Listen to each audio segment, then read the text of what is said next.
Hello.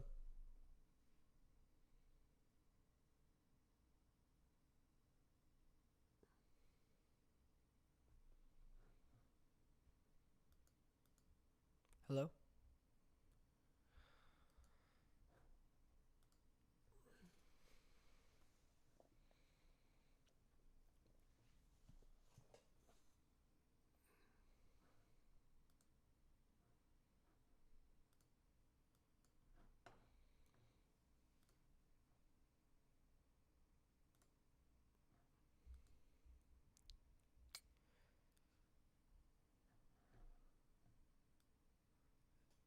All right, we're going to start very soon.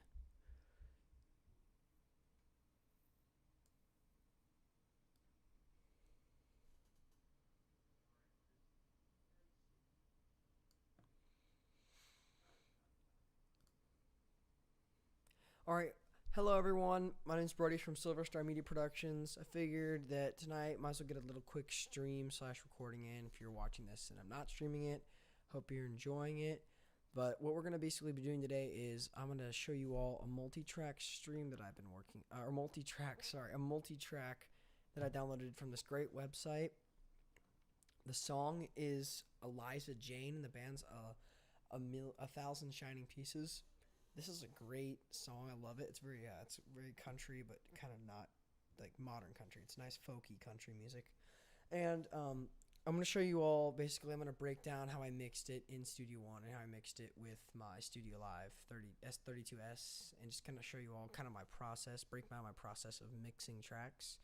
So without further ado, I'm gonna go ahead and pull up this split screen. All right, so you can see on the top here, you should be able to see my Studio Live session. Might be a little wonky, the aspect ratio, because I have a 49-inch curved monitor I'm using, and so that might result in the kind of a wonky picture size here. And then on the bottom right, now it's a little bigger, you should be able to see my Studio Live 32S console. And this is what I have currently installed in my studio. I use it as my interface, use it as my control surface. It's really just the tool that I use for literally everything. So, I mean, it's a great tool. I love it. So I'm going to kind of cover that up just a little bit just because it's not super important to see. But if I ever want to show you all something on it, I will go full screen. So, Eliza Jane, great song. Here is the multi-track. It's a decently sized song. And so, first thing I want to talk about, let's just go. Let me talk about the mixer real quick, just kind of how I set it up for mixing my sessions. There's a bit of a glare on the screen, but that's not very important. But you can see it's a 32S Studio Live. I got my MacBook here. Excuse the cable, but it's connected to this router over here. You can't see, but that's going onto my home network, and that's connected to this computer, which is using this UCnet. So if I click the UCnet button, you can see it's got my computer. You can't really see, but it says it's control network. That's what it's using to control it. And this is the control network, or UCnet, is kind of how all the actual control data is sent between the computer and the mixer. All the actual audio is sent over just a USB cable, which you can see right here. But the actual control data, like the transport controls, the faders, all that for DAW mode is sent over UCnet. So that's great because I can have my computer over there from tracking drums, and I can still see everything. And it's even good if I don't want to record, I can still control the mixer wirelessly. But that's another video. So let's look at. All right, now I have the mixer set up just with two mix faders. This is my standard setup for rehearsals. I got all the drum mics, got wireless mics, keyboards.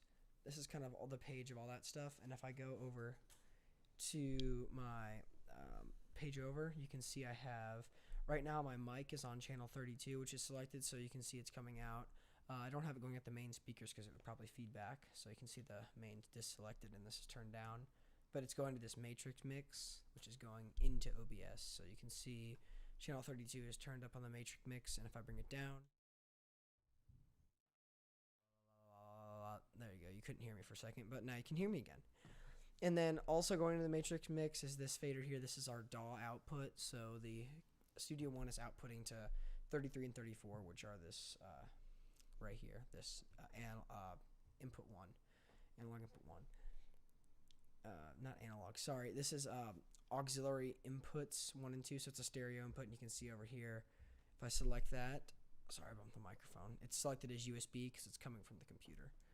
So that's kind of enough about that part of the mixer. Let's talk about DAW mode. So you can click this DAW button here, and that'll actually put the mixer into what's called DAW mode. And so what that does is that loads up my session that I have open right now, which is in Studio One. So you can see I have 16 tracks in Studio One, so I have 16 faders. Actually, I have 19, but I'll explain that later.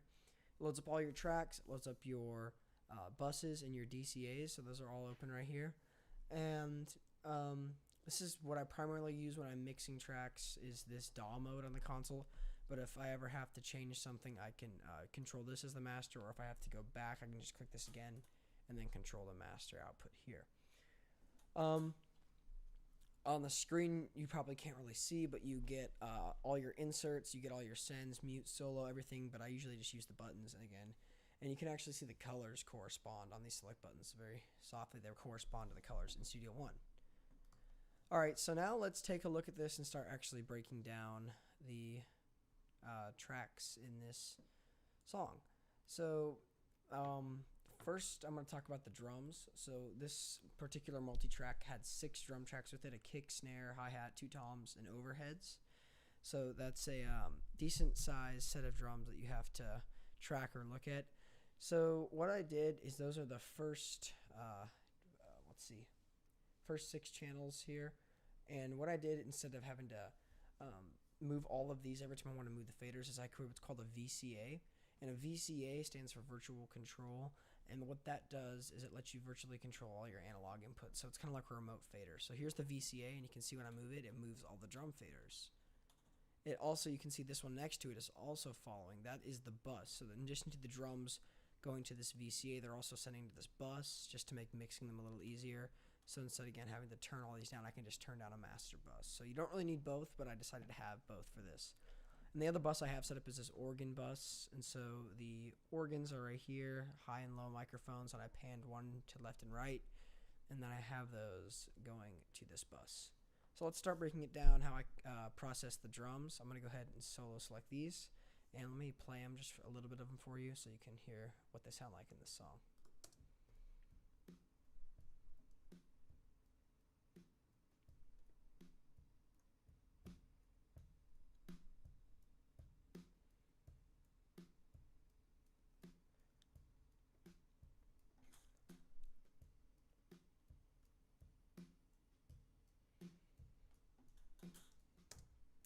So it's a pretty simple drum part. I mean, it's just kick, snare, and a lot of ride. If you hear those overheads, there's a lot of ride in those. So what I basically did is I just put a fat channel on all of these. If I open those up, you can see I like to use the FET compressor. It's kind of my favorite for Studio One, so I got a FET compressor there. On the snare, I decided to go a little different, and I used the tube. And then over here, I just got the basic Studio One, and then again, FET compressors, because that's kind of my go-to, both on this console, which I love having that on the console when I'm mixing shows, and also in Studio One. So yeah, these compression settings basically just, I like to get about, you can see I have this little bar here. This is the compressor bar. It shows you how much compression is being applied, and if I play it, and let's say I select, let me put it on the kick just so you can see, watch this compressor bar. So you can see if I go through, there's the compressor acting in. This one is super, this tom is a lot of compression on it just because I didn't like the way it sounded, so I used that.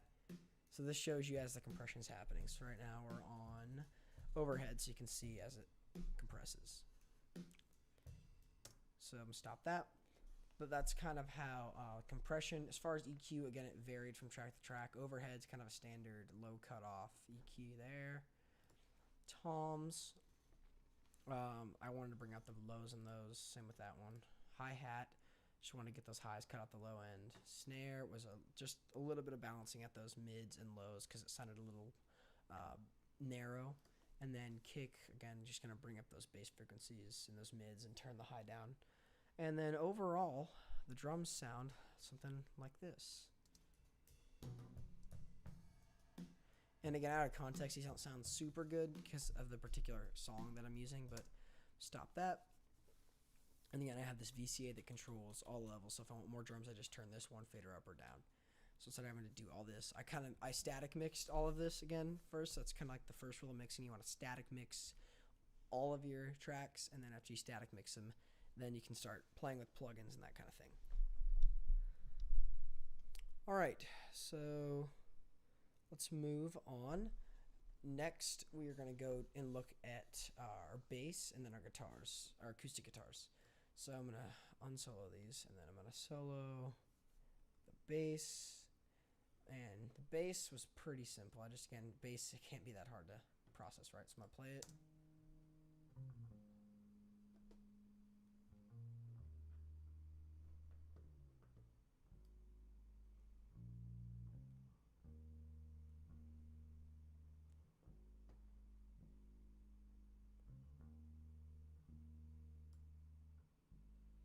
So it's a little quiet, but you can kind of hear the main gist of the bass. So what I did for this one, let me open up the fat channel.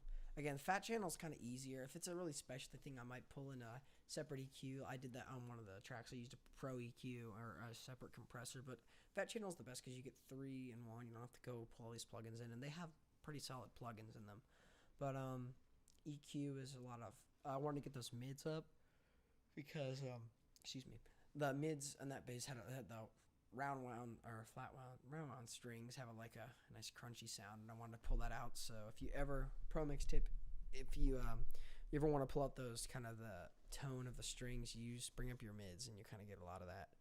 And then if I look at our compressor, it's a FET compressor, so not much I can really show you, but it's just enough to get it to where it's working. And if you look at the mixer, you can see the compressor light flashing as it compresses.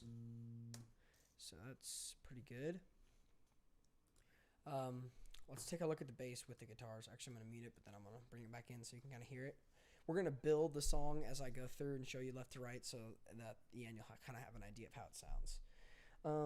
Let's look at our acoustic guitars. There's 2 guitars here. I'm going to play the first one for you. And it's going to sound a little weird because when I mix these, I panned one to the left and one to the right, and I'll explain that in a second. But here is the first one.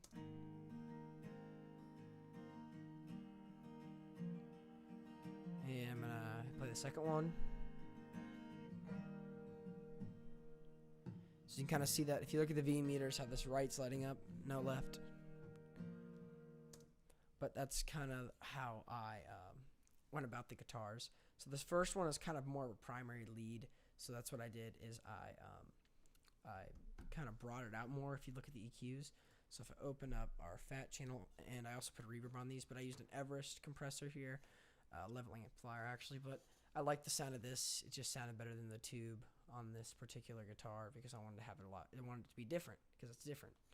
And if I pull EQ is a lot brighter than if I go to this track. Oops, that's guitar 2. But if I go to this track, guitar 2, you can see it's not as, hold on. Yeah, I meant to bring that down. I guess I never got around to it. But you can see this is a little darker than if I go to guitar 1. So guitar 1, guitar 2. If you look at our compressors, guitar, it's almost the exact same. And then, of course, I had a reverb on these as well, so I just used the same exact reverb setting. I used this across the guitars, the mandolins, and I changed a little on the vocals, but I really like the sound of this reverb, so I set it the size like perfectly so you can see reverb, same exact settings there. So that's the guitars. I'm going to play them together for you so you can hear them. So when they're panned, you get like a really cool feel of hearing one that's different than the other, but yet they're still kind of similar. And we'll bring the bass in so you can hear the bass with it.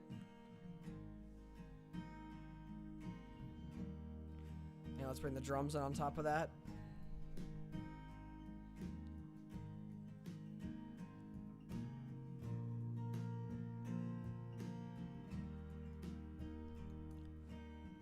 So overall, it's coming along pretty well. And let's move on. My mic keeps falling. It's not wanting to stay up. There we go. Let's move on to the mandolins. So we have guitar, mandolin. Here we are. Again, these are two different recordings, but the first one was kind of like a lead, and to kind of add a variety, because you kind of had like the lead or like the primary acoustic guitar on the left, and then the secondary on the right. So I put the primary mandolin on the right and the secondary mandolin on the left. Again, not much here. Pull up the fat channel. I used this one. I used FET on both of these, I believe. I go over here. Let's look at fat channel. Yeah, I used FET comp. And then if I go back here, you can see I actually use Pro EQ here. So like I said, I'll use a different EQ every now and then, just because I really wanted to EQ these mandolins nicely. So I used Pro EQ on those, because I like having a graphic. Sometimes, depending on what I'm doing, I like having the graphic equalizer behind the actual visual EQ. So let's play these together, and then we'll add everything back so you can just kind of hear it in context. So there's the mandolins. Again, these are panned separately just to add more of a... Ooh, that's not supposed to be like that. It should be all the way right. Alright, and then let's add these guys back in. And I'll bring in the bass.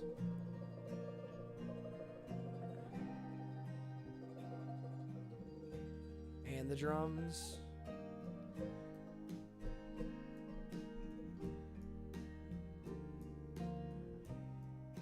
So you can see it's kind of building its own melody here. We only have like 2 more instruments to go, then we're getting to the vocals. So you can see these are all boosted, generally speaking, these faders here. So if I, we have the organ, which again is sent to this bus. So let me clear the solo, and let me solo these organs here. So they're not going to the main, they're going to this bus right here, this organ bus. So if I play these,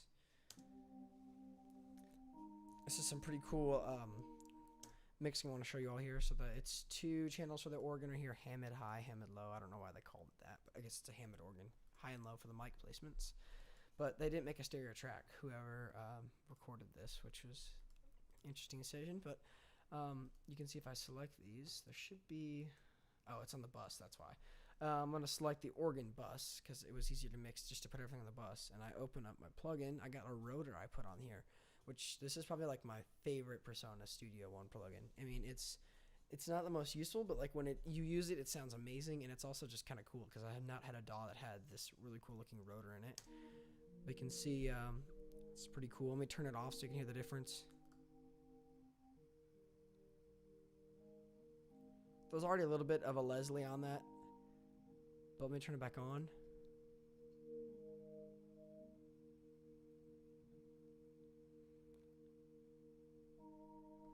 But it gives it like a much more rich sounding feel. And I think I want to try to EQ this a little differently, because I don't think I even EQ'd it at all. Because I was in a rush to kind of finish this mix up. But what I'm going to do is you get to watch me actually EQ something instead of me just showing you what I do. I'm going to go with Pro EQ here. Wherever it is. Where is it? It's probably the reverb. That's all I know. Where'd it go? Oh, there it is. Okay, sorry. But I'm going to put it on the bus as well. So I got to pull up my mixer for that. There we are. Of course. Organ, stereo, inserts. Let's add this.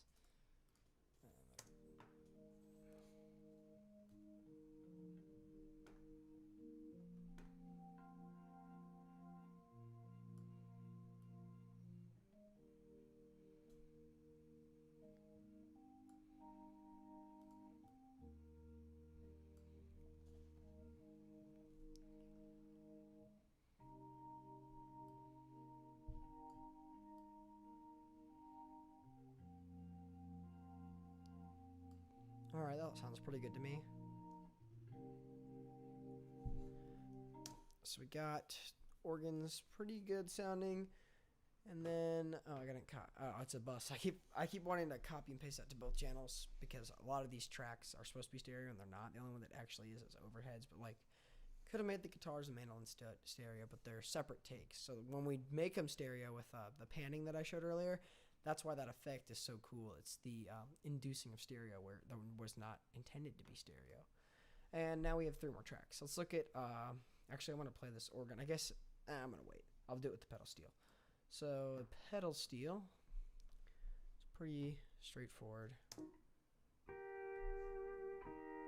Really loud compared to the rest of the track, so I was going to put a limiter, but I decided not to. I'm just going to turn it down. So you can see I got a FET comp, EQ, just bringing up those mids. Nothing crazy.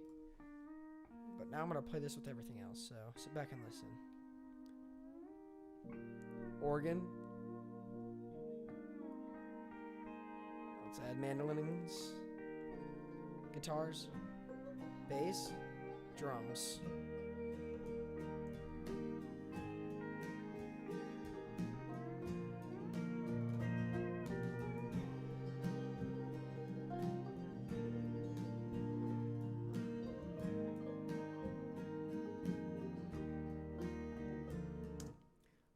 That sounds, I think, pretty good. A pretty good mix. I'll show you what the unmixed track sounded like later. But now let's clear the solo out and let's take a look at our vocals. I'm just going to go ahead and play these two together, the backing and lead, because the processing is pretty similar. But I'm just going to listen to the lead. Eliza Jane, never twice the same. Do you have... It's got a FET compressor on this, like my favorite vocal compressor ever. You can see the compressor lights flash right here. To take some tea. Not insane compression because I didn't like what it was doing when I brought it up a ton. And then if we look at EQ, it's pretty simple. I want to get those higher tones in this guy's voice. And then this one, our lead or backing vocal is what I meant to click on here. Let's do backing vocal for the FET channel there. I got a lot. This guy has a much lower voice, as you'll hear when I play it here. With right here. With the rain, questions on the roof. Just overall, you can hear it's a lower part because it's a lower harmony with the high vocal and same compressor here, nothing crazy. And then I did use the same room reverb, not the same settings, but I did use a room reverb on. Here's the backing vocal and the lead vocal I also used a room reverb on both of these guys. This backing vocal is not as intense as the lead vocal. Here's the vocals together, just real quick. Very truth, and with these clouds of tears inside, raining puddles on the floor. And I could make a VCA for those, but I don't see a point because it's kind of like they should not be proportionate to each other. They should be a little lower. So you saw me kind of adjusting it.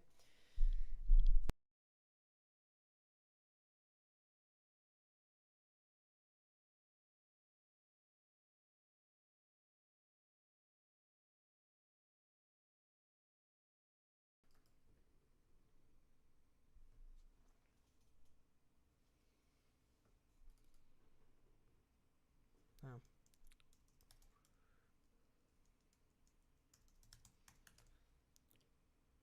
How inconvenient. Sorry, that was weird. It just like completely shut off there for a second. Alright, so now I'm going to play the entire mix for you. I'm going to skip around just a tad because we don't have a ton of time to play the entire thing. But I will export this mix down and I'll put a link for it in the description when I publish this video. Okay, let's get rid of you, mixer, because we don't really need you. So, can I do talk? Look at that. I can do talkback from my mixer has a talkback button. I can do that from here. I didn't know that. All right. Again, I'll do more streams talking about the Studio Live 32S in my studio. I just got this like 3 days ago, and I've been scouring the internet watching videos on how to use it. So I kind of had a general idea of how I wanted to set it up. But I will show more videos about how I use this in my studio as an interface, a control surface, a rehearsal mixing. I use it to mix rehearsals. I use it to record all performances, gig with it. I'll show just kind of a general recording setup, but stay tuned for that video and then possibly a studio tour. But let's wrap this one up. So we got, I'm going to play it from the top and then I'm going to play. I'm gonna play it from the top to the first chorus so you can hear my mix. Here we go.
I'm not so afraid to sink down this way. The frozen ground has been a friend to me. I'll walk straight in to that howling wind and lie right down inside my fiery heart, and I will call your name. Find me here, Eliza Jane.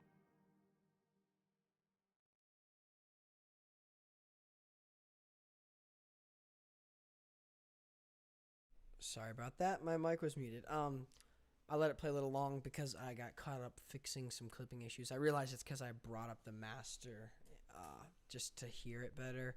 This master fader here is tied directly to that main fader, and if you know about clipping, you can't bring that up because you will clip. But if it's 0, it's fine. I had it up like +5, which was a little ridiculous. But that's Eliza Jane, and I think that mix sounds really cool. I really like the panning. That was kind of my favorite part in working on this, and I want to show you all the original. So let me pull it up. It's the live stream. Here's the edited excerpt, so similar to what you heard. Oops. I may not be able to play that. I'll leave a link to the edited excerpt as long with my mix. I'll have a Google Drive link that you can download both of those and listen to them, just if you want to hear the difference between those two. But like I said, I would love to I'm going to do another video talking about this monster, how it's used in my studio, everything, kind of how all these cables, all the routers, everything that I have set up with it, and how I use it as kind of the main workhorse of everything I do. So that is about it. I'd like to thank you all for watching. Sorry I had a lot of mic troubles that kept falling and a few computer troubles, but I'll continue to do more streams like this in the future. Thank you all for watching. Make sure to like, subscribe. A special thank you to, what's it called? 1,000 Shining Pieces for providing this song, writing this beautiful song, and then for, I honestly don't know how to say it, but CambridgeMT.com multi-track library bunch of free multi-tracks there you can check out. And this is where I downloaded this. I'll put that link in the description as well for you to check out. But thank you all for watching as always. I'm Brody from Silver Star Media Productions. Stay tuned